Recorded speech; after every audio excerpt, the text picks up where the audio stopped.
I am always on the hunt for a small island walk, so when we got the chance to walk around Gozo, I was super keen. It's a tiny island close to Malta and makes an ideal coastal walk for anyone with a few days of vacation. After only a few minutes on the walk, I knew that we were in for a total treat. Not only are the coastal views really special, but the path is easy to follow and just challenging enough to make it fun. In this video, I'll give you all the key info about this trail in under 5 minutes. So where is Gozo? Gozo is Malta's quieter, wilder little sibling. It's a small island in the Med, just 25 minutes by ferry from the main island of Malta.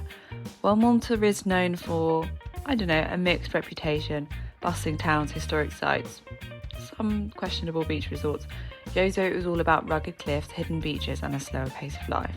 For walkers, it's a dream. The coastal trails just stretch for miles and we barely saw other hikers. So what is the coastal trail? It is a 50-kilometre walking route that loops around the entire island. Now, it's not an official signposted trail, but it follows a mix of dirt paths, quiet roads and cliffside tracks, and it keeps as close to the sea as possible. It's a route that takes you past some of Gozo's most stunning spots. Cliffs, salt pans, tiny fishing villages, like the lot. If you love remote, wild landscapes and the sound of waves crashing below you as you walk, this is perfect. Just a word of warning, if you don't like heights, this is probably not the walk for you. There were days when we were pretty daunted by the sheer drop beside us. We felt safe, but it's quite a scary path for people who don't enjoy heights. So how long does it take? We walked the trail in 3 days, covering around 16 to 18 kilometres per day. It may be possible to do it at a slower pace, but the challenge will be just finding accommodation in between the sort of 3 days. 3 days for us felt like the perfect balance. It was long enough each day to be a challenge, but not so long that it became exhausting. We had a mix of tough climbs, easier flat sections, and a few places where we had to scramble over rocky terrain. So the 3 daily stages. Day 1, we started in Mgard and we walked to Schlendi. It's worth saying you can walk this route clockwise or anti-clockwise. I think the most popular is anti-clockwise. We went with clockwise. It just felt like the most natural to us. So we started at the ferry port and quickly the route leads to trails with open landscapes and sweeping views. We passed beautiful secluded coves, farmland and some really dramatic cliffs. Day 2 took us from Schlendi to Marselforn. It's a longer stretch but very wild, very remote and full of variety. One of the highlights was Dwaja Bay, which is a tourist site with some really pretty things to see, very unique landscapes. And then our final day took us from Marselforn to Mgar.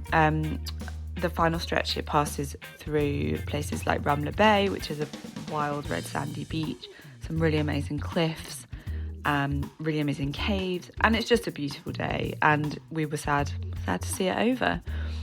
So challenges and highlights. The biggest challenge, I guess, just that the route is very exposed. So you wouldn't want to walk this in summer. There's very little shade on the trail, even in spring. Bring plenty of water, sunscreen and a hat. Secondly, navigation can be tricky, so there are no official signs. A GPS app is really quite needed. We mapped out our walk on Komoot and you can find it on our Gozo blog post, so hopefully that helps. The highlights, I guess the feeling of remoteness, the variety of landscapes and just endless sea views. Unlike other hiking trails in Europe that we've done, we really felt that we had the path to ourselves, especially walking in February. Where to stay and what to eat.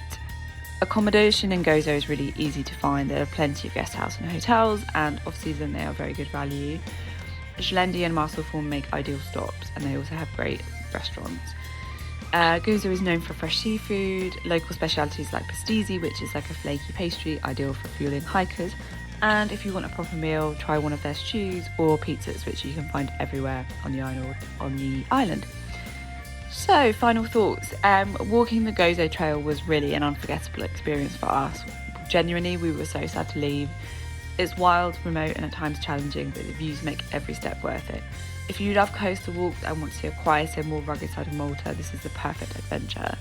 And don't forget to tag on a day or so you can do some sightseeing inland. We loved visiting Victoria, the capital of Gozo, which has a famous citadel, and also the Gigantia Archaeological Park. It's the last couple of miles of Gozo. We're coming to the end and coming to the port, and we are absolutely gutted. It's been Such amazing walking, really, really beautiful. And yeah, this has made us decide we'll definitely be back. So Gozo, watch this space.